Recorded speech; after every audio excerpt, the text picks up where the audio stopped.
네, 오늘 30절부터 47절까지였는데 오늘은 40절까지만 볼게요. 40절까지만 볼 거고.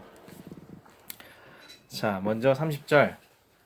난 아무것도 스스로 할 수 없느라 듣는 대로 심판하노니 나는 나의 뜻대로 하려 하지 않고 나를 보내신 이의 뜻대로 하려 한다라고 이야기를 하고 계신데, 뭐 이 말씀의 핵심은 그거예요. 내 뜻대로 하려고 하는 것이 아니라 하나님. 나를 보내신 아버지의 뜻대로 하길 원한다. 그렇기 때문에 그것을 통해 사람들을 심판하기 때문에 의롭다라고 예수님께서 말씀을 하신 거죠.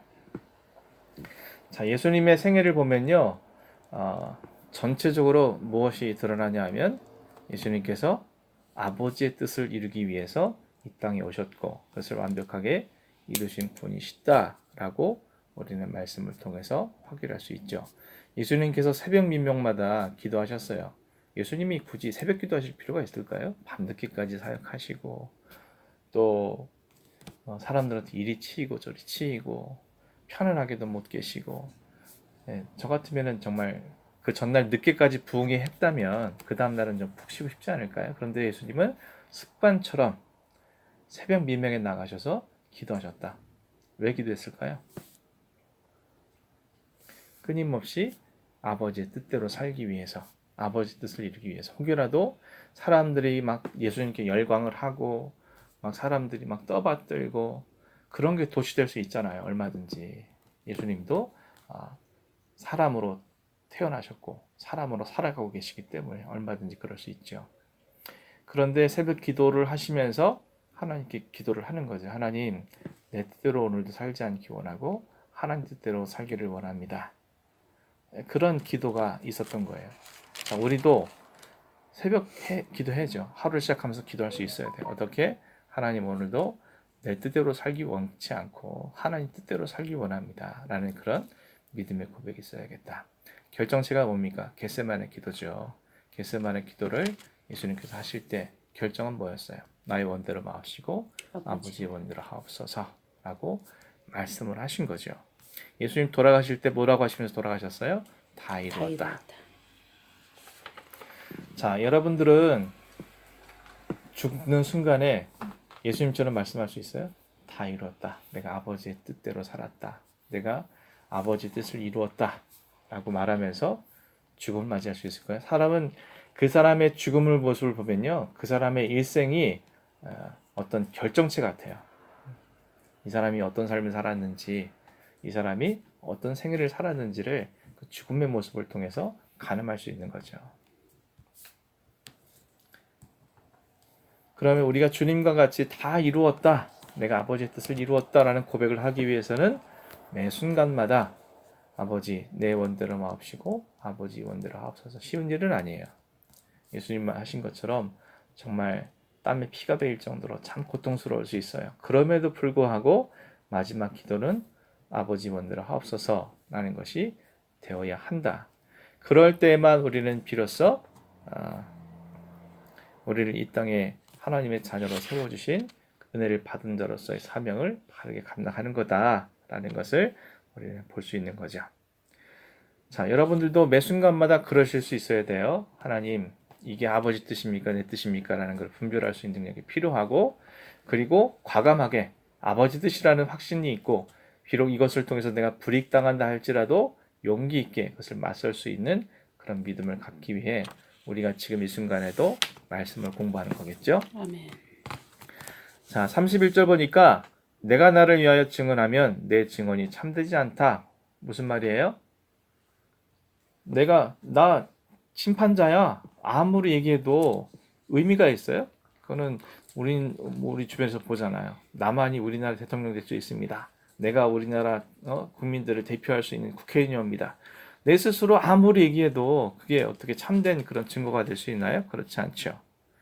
누군가가 증언을 해줘야 되죠. 다른 사람이 그 사람을 인정해주고 증거해주고 증언해주고 이럴 때야 그 어떤 증언이라는 것이 참된 가치를 지닐 수 있는 거죠. 그런데 예수님께서도 내가 나를 위해 증언하지 않을 거야. 그리고 나를 증언하시는 이가 따로 있다. 그리고 그분의 증언하심이 참인 줄 내가 안다. 라고 말씀을 하고 계세요. 그런데 사람들이 지금 오해하고 있죠. 세례 요한이 그런 사람이다. 근데 예수님은 아니라고 그랬어요. 왜 그렇습니까? 사람의 증언은요 한계가 있어요. 자, 여러분들이 지금 하나님을 누군가에게 소개한다고 생각해 보세요. 예수님 하나님에 대해서 얼마만큼 소개할 수 있어요? 여러분들이 하나 완벽하게 증거할 수 있어요? 완벽하게 증언할 수 있어요? 여러분들의 말을 통해서 정말 하나님의 그 섭리하심과 예수 그리스도의 은혜와 성령님의 그런 역사하심을 우리가 정말 완벽하게 증언할 수 있어요? 왜 이 나라 아직도 이 기독교의 어떤 교리와 세상의 어떤 그 논리가 계속 부딪히는 거예요? 인간이 할 수 있는 증거가 한계가 있기 때문에 그 약점을 파고들고 계속해서 논증이 붙는 거예요. 계속해서 싸우는 거죠. 네. 인간의 증언이라는 게 사실은 완벽하지 않기 때문에 예수님께서도 내가 사람의 증언은 내가 받지 않겠다. 세례 요한이 그렇다는 거예요. 물론 그 사람이 잘못했다가 아니라 그 사람의 증언은 완벽할 수 없다라고 말씀을 하신 거죠. 그래서 어떻게 얘기하십니까? 세례 요한은 등불이다. 예. 등불은 언제만 필요해요? 어두울 때. 밤에만 필요하죠. 예수님 뭐예요? 빛. 빛이 계시면 등불은 역할이 없죠. 네. 등불은 빛으로 가기 위한 길일 수는 있지만 그게 전부는 아니에요. 그렇기 때문에 예수님께서는 그는 등불이다라고 이야기를 하고 있는 거죠. 그러므로 세례 요한에 갇혀 있는 사람들, 세례 요한의 증언에 한정된 사람들 그런 것들을 예수님께서 그런 한계성에 대해서 지적을 하시면서 빛으로 나올 것을 그들에게 요구를 하고 있는 거죠. 다 요한의 증거보다 더 큰 증거가 있다. 첫 번째 어떤 증거를 크게 두 가지로 얘기를 하셨어요. 첫 번째는 아버지께서 내게 주사 이루게 하시는 역사, 곧 내가 하는 그 역사가 아버지께서 나를 보내신 것을 나를 위하여 증언하는 것이다. 다시 말해 예수님의 삶 자체가 증거다. 이렇게 말씀을 하고 있는 거예요. 자, 예수님이 스스로 말하지 않는다고 그랬죠. 내가 나를 위해 말하지 않겠다. 증언하지 않겠다. 왜? 당신의 삶이 곧 언어인 거예요. 메시지인 거예요. 삶 자체가 이미 사람들에게 전하는 어떤 증언인 셈인 거죠. 예수님의 생애가 어떻습니까? 우리가 몇 번 짚어봤지만 베들레헴에서 태어나시고 말구에 태어나시고 나사렛에서 사시고 갈릴리에서 사시고 또 죄인들과 병든 자들의 친구가 되어주시고 이 모든 모습들 십자가에 돌아가시고 이 삶 자체가 예수님이 누구인지를 보여주는 가장 강력한 메시지인 거죠. 예수님이 그런 거 하지 않으시면서 난 너의 구세주야. 나는 너희를 위해 이 땅에 왔어. 이건 소용없는 정말 공허한 메아리에 불과하죠. 예수님은 그 삶 자체가 메시지였다. 그러므로 그 이상의 그 이하의 어떤 증언도 필요 없다라고 말씀을 하신 거예요. 자, 우리가 그리스도인인 거 뭘로 어떻게 증언돼요? 난 그리스도인이야. 소용없어요. 네. 삶이죠. 내가 뭐 십자가 목걸이 한다고 예수 믿는 사람이고 차에다가 뭐 104.7 붙인다고 교인이에요? 그렇지 않죠. 그 사람의 삶이 메시지가 돼야 돼. 나는 그리스도를 쫓는 그리스도인이다. 나는 하나님의 자녀다. 나는 영생을 얻은 자다. 난 구원받은 사람이야. 이게 삶을 통해서 막 증거가 돼야 되는데 삶은 전혀 상관없는 삶을 살면서 제가 참회 기도할 때마다 늘 똑같은 기도를 하는데요. 그런 말 하잖아요. 하나님의 나라 의를 구하는 자가 그리스도인인데 삶은 내 세상에 집착하고 세상 것들을 추구하는 삶. 그 사람이 진짜 그리스도인이야? 하나님 영광 위에 살아가는 게 그리스도인인데 삶의 모습은 자기 이름만 자꾸 드러내려고 하고 그게 무슨 믿는 자라고 할 수 있고 주님께서 주신 사명이 있는데 세상 일을 하느라고 분주해서 그 사명을 등한시하는 그게 그리스도인이야? 아니라는 거죠. 우리의 삶을 통해서 내가 그리스도인이다. 내가 하나님의 자녀다. 영생 얻은 자다. 구원받은 자다. 이게 막 나타나야 되죠. 그랬을 때 사람들은 인정해 주는 거예요. 이 사람이 정말 그리스도인. 안디옥 교회 교인들이 처음으로 그리스도인이라는 칭호를 받게 되었는데 왜 그랬어요? 삶이 그리스도를 닮아가는. 그래서 그 사람들은 예루살렘 교회에 부조도 하고 삶 자체가 그리스도를 닮아가려고 하는 끊임없는 모습들이 한두 번만 보여줘서는 안 되죠. 계속해서 나타나는 거예요. 그 사람들 일거수일투족이 다 예수를 나타내는 그런 삶이었기 때문에 그리스도인이다라는 그런 칭호가 처음 붙게 된 거죠. 자, 여러분들도 교회 다닌다고 애월교회 다닌다고 교인이 아니에요. 여러분들이 삶을 통해서 정말 내가 그리스도를 쫓는 사람이다. 내 모습을 보는 사람들이 예수님을 보게 되고 또 내가 하나님의 자녀다. 그러면 아버지 하나님 모시는 자답게 살아야 되죠. 영생, 말로만 영생이 아니라 영생 얻은 자답게 죽음을 두려워하지 않고 죄와 사망의 권세를 넘어서는 삶을 살아야 되고 또 우리가 말로만 구원받은 게 아니라 정말 구원받은 자의 모습이 곳곳에서 막 나타나야 되죠. 그럴 때 우리는 그리스도인이라는 그런 증거가 우리의 삶을 통해서 반드시 확인되어야 된다. 이게 안 되면요. 100마디 말을 하고 여러 사람을 세워서 내가 예수 믿는 자다라고 증거하는 것도 무의미하다라는 것을 볼 수 있는 거죠. 두 번째, 예수님이 요한의 증거보다 더 증거다라고 말씀하신 것이 있는데 두 번째는 아버지께서 친히 나를 위하여 증언하셨다. 자, 하나님이 직접 예수님에 대해서 하늘에서 소리가 나서 막 얘기해 주시는 게 있어요. 3번 있는데 첫 번째가 언제예요? 세례 받을 때. 세례 받을 때. 왜 하나님이 세례 받을 때 그렇게 하늘에 소리가 나서 이내 내 사랑하는 아들이요 내 기뻐하는 자니라라는 말씀을 하셨을까요? 몇 번 설명은 드렸는데 확인차. 왜 그랬어요? 세례 받으실 때.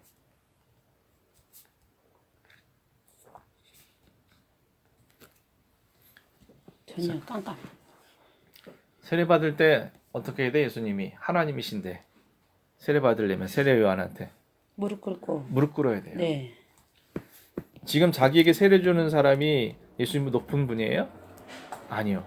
정말 발뒤꿈치만큼도 가지. 이 세례 요한의 표현대로 말하면 신발끈 풀기도 감당하기 어려운 분이에요. 근데 지금 이 세례 요한이 예수님께 세례를 줘야 하고 예수님은 그 세례 요한에게 세례를 받아야 될 입장이에요. 하나님이시면서 자신의 신발끈 풀기도 버거울 그런 존재한테 무릎을 꿇는다는 것. 그 사람에게 머리를 들이민다는 것. 이거는 정말 인간적인 생각으로는 도저히 있을 수 없는 일이에요. 마치 내가 정말 우리 시우리한테 세례 받으려고 머리를 숙이는 것, 그것과는 견줄 수 없는. 어떻게 보면 개한테 내가 세례 받으려고 그 앞에 무릎 꿇는 거랑 똑같은 그런 형상이에요. 하나님 이게 얼마나 위대한 그런 순종이에요. 아버지 뜻을 이루기 위해서. 그러니까 하나님이 너무 기뻐하신 거예요. 네가 하나님이면서도 나와 동등된 자이면서도 사람을 섬기기 위해 그 앞에 무릎을 꿇었구나. 그 세례받음으로 공생애를 시작하신 거죠. 그래서 예수님이 무릎 꿇었을 때 세례받으려고 했을 때 하나님께서 이는 사랑하는 아들이다.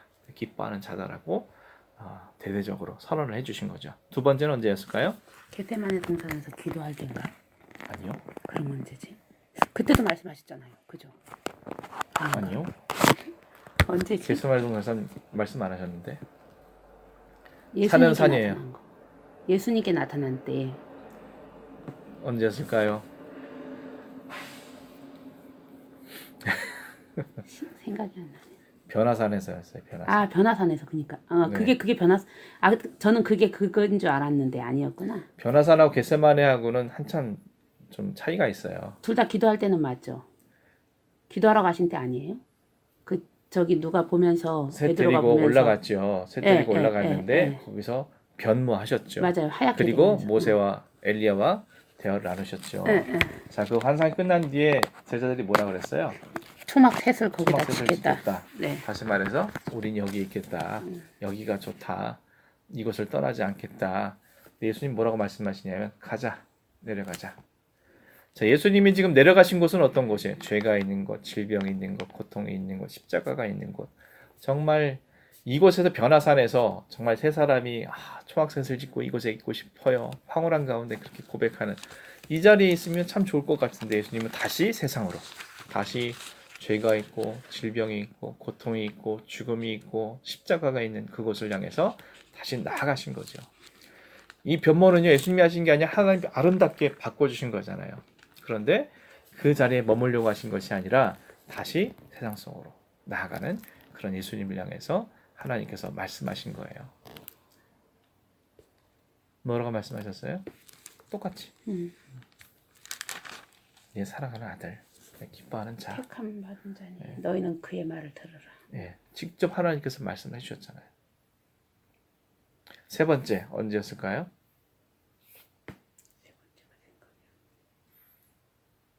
세 번째가 생각이 안 나요. 세 번째는 언제냐면 예. 예수님께서 한 알의 미랄이 썩어짐으로 많은 열매를 맺느니라 라고 말씀을 하시고 예수님께서 그 한 알의 미랄이 되셔서 썩어지신다라는 그런 믿음의 고백을 하신 이후에 있어요. 찾아볼까요? 요한복음에 있으니까 12장 27절인가? 28절 27절 28절 같이 볼게요. 12장 27절에 지금 내 마음이 괴로우니 무슨 말을 하리요 아버지여 나를 구원하여 이 때를 면하게 하여 주옵소서. 그러나 내가 이를 위하여 이때에 왔나이다. 아버지여 아버지의 이름을 영광스럽게 하옵소서 하시니 이 하늘의 소리가 나서 이르되 내가 이미 영광스럽게 하였고 또다시 영광스럽게 하리라 하시니. 이때도 기도할 때인 거죠. 다른 데서는 뭐 겟세마네 기도라고 표현을 하기도 하는데 일단은 다른 데서는 나타나지 않고 지금 이 부분에서 나타나거든요. 예수님께서 내가 하나의 미랄로서 썩어질 것이고 그를 통해서 많은 자들의 생명을 위해 이 고난을 받으시겠다라는 고백을 하시니까 하나님께서 이렇게 말씀을 하신 거예요. 자, 하나님께서 친히 이처럼 말씀을 하셨어요. 공통적인 게 뭐예요? 직접 음성이 들렸어요. 네, 직접 음성을 들려주셨는데 하나님께서 그렇게 말씀하신 그런 어떤 공통된 그런 모습이 있잖아요. 예수님이 무릎 꿇었을 때, 다시 세상으로 가실 때, 내가 죽겠다라고 말씀하실 때, 하나님의 그 뜻에 순종하시고 그 뜻에 따르려 하실 때 하나님께서 그를 내 아들이다, 내 기뻐하는 자다, 내 영광을 위한 도구다 이렇게 직접 말씀을 해주신 거죠. 자, 우리가 하나님의 자녀입니다. 자식이면 어떻게 돼요? 아버지 말 잘 들어야지. 그게 자식이지. 그러면 아버지가 아이고 역시 내 아들. 우리 하준이는 저 그런 말 자주 하거든요. 아빠가 필요할 때 제가 굳이 말하지 않아도 막 뛰어가서 발발 뛰어가서 막 도라이버 탁 갖다 주고 탁 붙잡아주고 아들아 그러면 또 막 가서 해주고 그러면 아이고 역시 우리 아들밖에 없네. 인정해 주잖아요 제가. 근데 우리 딸들이 사춘기라고 말 안 듣고 막 그러면 야, 뭐 딸이 뭐 이러냐? 야, 너 딸 맞아? 이러면서 얘기를 하죠. 딸이면 딸답게 부모 말씀에 순종하고 따라주고 그 뜻에 부합된 삶을 살아갈 때 마찬가지죠. 자, 그렇다면 하나님께서 지금 여러분들을 넌 내 자식이야 라고 이야기해 주실까요? 스스로에게 질문을 던져볼 수 있어야 돼요. 정말 하나님께서 하늘을 활짝 여시고 너는 내 사랑하는 아들이다, 딸이다. 너는 나를 기쁘게 하는 자다, 내 기뻐하는 자다. 우리 너무 쉽게 이걸 생각하는데 좀 심각하게 좀 생각해야 돼요. 내가 정말 아버지 하나님의 아들, 딸, 아버지 하나님이 인정하시는 그런 사람으로서 정말 온전한 모습인가. 예수님이 그렇게 말씀하셨어요. 이어지는 말씀에 너희는 아무 때에도 그 음성을 듣지 못하였고 그 영상을 보지 못하였으며.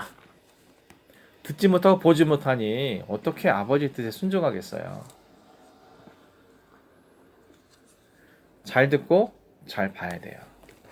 주님의 음성을 들을 수 있어야 되고 아멘. 주님의 뜻을 볼 수 있어야 돼. 아멘. 듣지 못하고 보지 못하는데 어떻게 내가 아버지 하나님의 뜻에 순종할 수 있겠어요. 우린 귀를 활짝 열어야 돼요. 귀를 활짝 열고 나에게 무슨 말씀을 하시는지, 주님의 뜻이 어디 있는지 자꾸 내가 보고 싶은 것만 보고 듣고 싶은 말만 듣고 그러면서 어떻게 우리가 그건 바른 믿음이 아니라는 거예요. 그 말씀이 너희 속에 거하지 아니하니 그가 보내신 이를 믿지 아니함이니라. 보지 못하고 듣지 못하는 사람들은 예수님 온전히 믿지 못하는 거죠. 자, 너희가 성경에서 영생을 얻는 줄 생각하고 성경을 연구하거니와 이 성경은 다 내게 대하여 증언하는 것이다. 근데 결국 어떻게 돼요? 영생을 얻기 위하여 내게 오기를 원하지 아니한다. 자, 온다라는 말은요, 따라간다, 쫓는다 그런 뜻을 갖고 있어요. 머리로서는 막 연구를 해요. 마치 부자가 예수님께 어떻게 영생 얻습니까? 네 가진 거 다 팔아서 가난한 사람 나눠줘. 안 하잖아요.